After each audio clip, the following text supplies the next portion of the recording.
But it's good to see so many people here.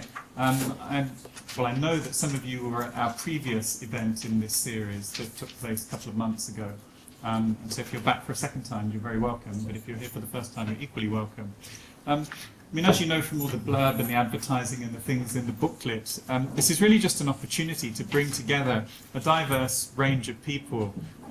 People from industry, people from academia, some people from government, members of the general public, to focus on these issues that I think it's, I don't need to make an elaborate case to argue that some of these issues that will be discussed today are just extremely important, issues to do with, I guess, language-based technology in relation to gender. So what I'll do is I've just got a few slides that are really just sort of scene-setting slides, and I'll whiz through those really quickly. It's more just throwing ideas in the air, things that we should all sort of bear in mind, I think, while we're listening to the talks. Then I'll introduce each of the speakers, but I'll introduce them just before they speak, so that you don't have to kind of, stack all the information and remember it, in several hours' time. And the plan is that each of the speakers will speak for about 20 or 25 minutes, so these will be relatively short talks. But then there'll be an opportunity for about 20 minutes of questions. So we're really keen for you as the audience to participate as fully as the speakers, if you like. I mean, many of you have all sorts of expertise in these areas, looking at it from a range of different perspectives, and it's just a good opportunity to try and generate those sorts of interactions, those sorts of conversations. So that's the plan. So let me just rattle through my slides. As I say, a lot of this is stuff that many of you know already. This is the second workshop in this series, and again in the programme that you've got in the booklet, you've got information about the particular project that's responsible for organising this, so I'm not going to talk about that at length. You've got details here about the sort of key players, and the majority of these people are here today. And it's really a project that's designed to focus on AI, if you like, but language-based AI, and the social impact that those kinds of systems have. And while, of course, those systems need to be viewed from a sort of technological perspective, and some of us involved in this project have been responsible for developing AI systems over many years, it seems to us also crucial that, if you like, the technologists interact with people on the arts and humanities side, people with expertise in philosophy, and people with expertise in linguistics, in order to discuss ways in which these technologies can be developed perhaps in a different manner. So that's the basic idea behind this project. I'm just going to say something quickly about AI. Some of you will have heard me say this kind of stuff before. Those of us who are actively involved in developing AI systems tend not to like this phrase AI for all sorts of reasons that I'm not going to go into now. You might not be able to see this, it's quite small, but this is just a little network that kind of suggests that if there is such a thing as AI, it's basically a tremendously complex ecosystem that consists of things like deep learning and expert systems and natural language processing and a whole range of other things. And some of the mathematical models that are used in these systems work particularly effectively for certain tasks, but they don't work particularly well for other tasks. So to try and pretend that all of this is uniform in some sense, I think is usually extremely misleading. That's one of the reasons why this project, I guess, has avoided this issue of having to talk about AI in a kind of bland, high-level, generalizing kind of way, by focusing in on language-related AI systems, which come with their own particular characteristics and their own particular set of problems. So we're trying to kind of be more specific, rather than just blandly talking about AI as if it's got some sort of, internal coherence in its own right. So basically, these are the sorts of things, and of course, the various talks today will connect to these in a range of different ways. So you've got things like speech technology, speech recognition, speech synthesis, machine translation, those sorts of systems, and of course, there's been work on developing these really since the 1950s. But it's really in the past sort of 10 years that there's been a sort of boom, if you like, in the development of these systems, largely due to the reformulation of neural-based techniques. And then there's also things on the natural language processing side that we'll hear quite a bit more about today. And if you want a prototypical example of the kind of technologies we're talking about here, language-based AI systems? Well, things like Siri, Alexa, Cortana, these are things that we either interact with by typing or we speak to. So there's usually some form of speech recognition involved. There's some sort of dialogue system component, and there's speech synthesis so that they can talk back to us. So it's a whole complicated system of systems, but many aspects of these systems relate to language and language analysis and language generation and things like that. So these are sort of prototypical examples, I guess. If I shift to sort of emphasize the focus of this particular workshop, which, as you know, it involves language and technology, but specifically gender. Well, the study of gender in relation to language has a long history. It's certainly not something I'm planning to summarize exhaustively here. This is just really a randomly selected sample of some of the books, let alone journal articles and conference papers that have been produced over the past 50 years or so. Very imaginative titles, you tend to find. I mean, hours of thought has gone into the titles. But that's partly so these things show up on search engines and stuff. It's normally publishers who are driving that rather than the academics. Now, while it's quite difficult to separate gender as a variable from other variables that might have things like age or ethnicity or socioeconomic group, there have been various studies really since, I would say, the late 60s, particularly the early 70s. Robin Lakoff's work, many of you I'm sure are familiar with, that identified certain types of linguistic structures, if you want to call them that broadly, that can be associated with gender. I'm not going to go through these exhaustively, but here are some of the ones that have been identified. And studies within sociolinguistics have gathered data about these things. So for a given corpus, you can count some of these phenomena, and you can reach the conclusion that 80% of the time men use these structures and 20% of the time women use them, or vice versa. And it includes things like hedges and fillers and tag questions, use of complements, things like that. There's more recently, I guess, been a focus on how languages cope with gender-neutral forms. This is something that I know we'll hear a little bit more about in at least one of the talks. Certain languages have, if you like, consciously and knowingly introduced neuter pronoun forms that can be used in relation to people who don't wish to be associated with a particular gender. For languages like English, already existing pronouns have been sort of repurposed. So they as a third person singular in English rather than plural. That's something that, of course, we're encountering far more.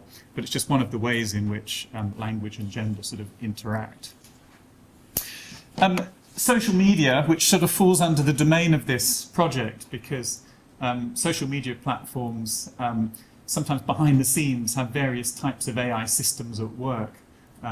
So if you think that the adverts that you receive in your Facebook feed, if you think that's just randomly assigned, you're wrong.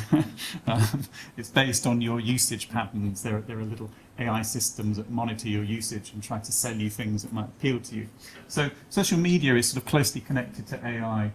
And the huge proliferation in social media has meant that there's a huge amount of data that just wasn't accessible maybe 20 years ago, or even 15 years ago. And that's really generated a whole, I guess, a sort of subfield of sociolinguistics that's come to be known as computational sociolinguistics. And again, we'll hear a little bit more about that, I think, in the talks today. But it's meant that a huge amount of data has come available, but it's data that has different sort of properties, perhaps, to traditional data sets that have been used in sociolinguistics. So how to handle the data is, I think, one of the issues, and data will certainly be discussed in several talks today. Now, of course, the media, newspapers and whatever, tend to be quite attentive to these sorts of technologies. And they make the headlines on a fairly regular basis. I mean, in fact, there's rarely a week goes by when there isn't some sort of headline news about some aspect of AI that relates to language in one way or another. So here again, I've just randomly selected a few sort of headlines. And what I want to highlight here is the ones kind of outlined in green are examples where gender is explicitly referenced. So this is a fairly recent Mail Online article, only the best, that explores this idea: is it possible that Google Translate is sexist, and looks at some of the outputs that it generates. And then this one on the right, it's a recent Radio 4 documentary. You can probably still listen to it on their new Sounds thing on the BBC website. It's about the AI industry and looks at the gender imbalances within the AI industry. So it's called A Job for the Boys. I mean, these are just two recent examples. I could have picked many others where there's an interest in AI, and in some of these cases specifically AI and language, and they look at it from the perspective of gender. So this is something that's very much in the sort of media's range of interests. Of course, there's no lack of discussion about AI systems from the perspective of gender. There's been quite a lot of work that's looked at the way AI systems in fictional forms are presented, whether that's in film, whether that's in novels, or any other kind. These are just three, again, pretty much randomly selected examples. You might recognize some of these. This one on the left is Maria from Metropolis. This is from the 1960s, and then this is from the 2014 film Ex Machina. I mean, in some ways, considering there's about 100 years between these three examples, there are some surprising similarities, perhaps, between sort of representation. And I guess via analogy with Android, these female versions of AI systems are sometimes referred to as gynoids. And as I say, this is the kind of thing that's often received a lot of attention. And when people think about AI and gender, they often think about these sort of gynoid type representations. In reality, of course, most AI systems look like this. So this is an extract from a Python script, and these days, the vast majority of AI systems, use Python basically. And it seems to me quite a different matter to look at something like this and decide that this is gendered in some sort of way. Is it possible to say that this script is sexist, for instance? Well, this script and others like it, one of the first things they'll do is input a data set and then start processing the data using neural networks or whatever else. So while we might not want to say that this script is inherently gendered, we might want to say that the data that it draws upon and uses is skewed in various ways. And again, that's something that we'll hear more about today. And even if we recognize that that's the case, and if we say, yes, it is indeed the case that this data set is skewed in one way or another, how can that be modified? How can we make these data sets less skewed? Can we take an existing data set and unskew it? What does that mean in practice? How do we process it to ensure that that happens? And of course, because we're dealing with language here, unskewing, say, an English corpus is very different to unskewing, say, an Italian corpus, because the pronouns work differently, and all the gender-related aspects of language work quite differently. So that's something that needs to be thought through quite carefully. And then, of course, there are these increasingly familiar things, these virtual personal assistants, things like Siri, things like Cortana. I mean, it's well recognized that the default settings for almost all of these systems are female voices. And since these are systems that are designed to sort of, provide answers to questions, it hasn't gone unnoticed that these systems present themselves really as being subservient females. Now, it's possible usually to change the voice. As I say, the default setting is one thing. You can often choose other voices.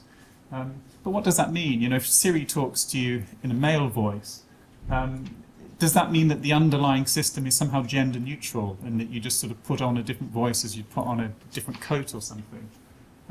How does that actually work? And what does it mean to say that you're designing some sort of virtual personal assistant that is inherently gender neutral? I mean, again, if sociolinguistics has taught us anything about language over the years, it's taught us, I think, that even quite simple utterances in any given language are encoded in all sorts of complicated ways, whether it's relating to gender or other things. And so to pretend that we can communicate in ways that don't make strong claims, if you like, about some sort of gender-related aspect, I think that's potentially naive, but some of the speakers here today may disagree with that.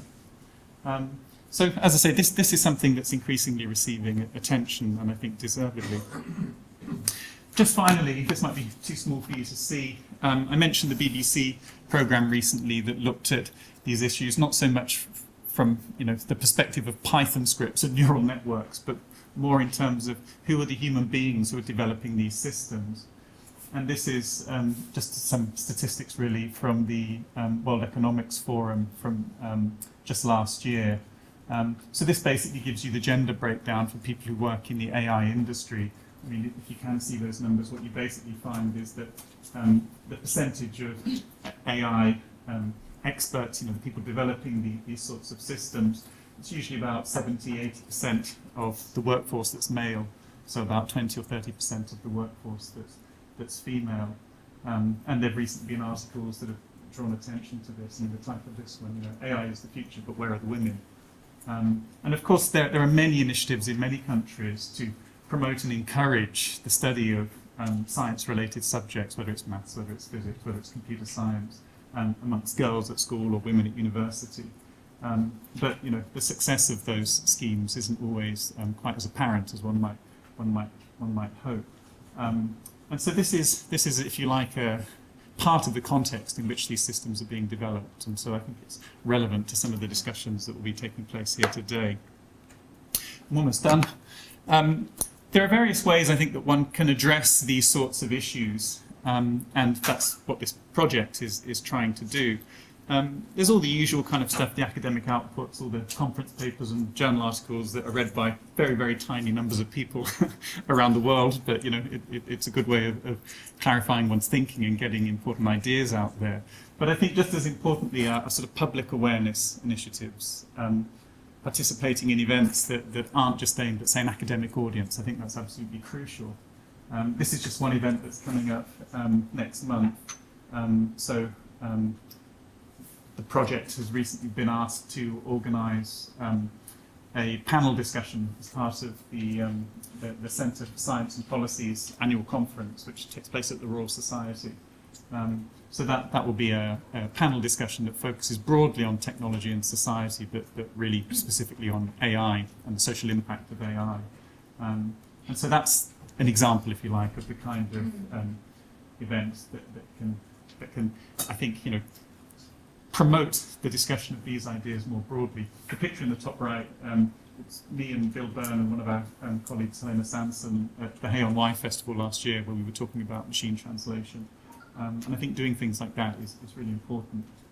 But then also engaging with government and actually connecting to the people in departments like the Department for Digital, Culture, Media and Sport, and the newly created Centre for Data Ethics and Innovation, who are actually drafting white papers that relate to these issues. I think if academia is completely disconnected from that, then it's a load of academics talking to themselves, and that's quite sterile. I think there's got to be proper integration between the ideas that are arising amongst the academic community and also within industry, and then the people in government who are legislating in ways that connect to those topics. So these are just some of the ways, I think, in which we can address these issues. So today, hopefully, we'll give you an opportunity to reflect upon some of those things that I've mentioned, to think about ways in which these sort of language-based systems could perhaps be developed in different ways, and in ways that have a different type of social impact, arguably a more beneficial social impact.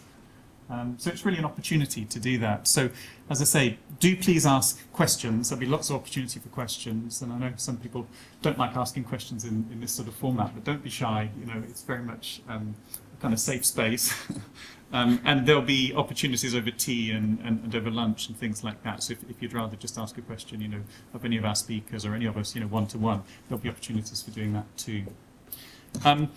Just to end with, I should let you know that the next workshop in this series takes place on the 30th of September. It's a similar kind of structure to this one, and the emphasis just shifts a little bit, so it's slightly broader.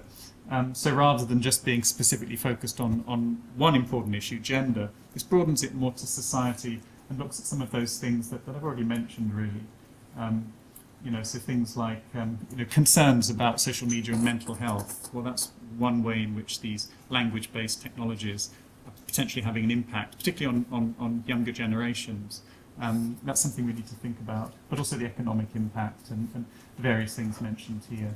So if you're interested, if you enjoyed today, and if you're interested in coming along to a similar event in September, then those are the details, and we'll be advertising the speakers and everything for that very soon.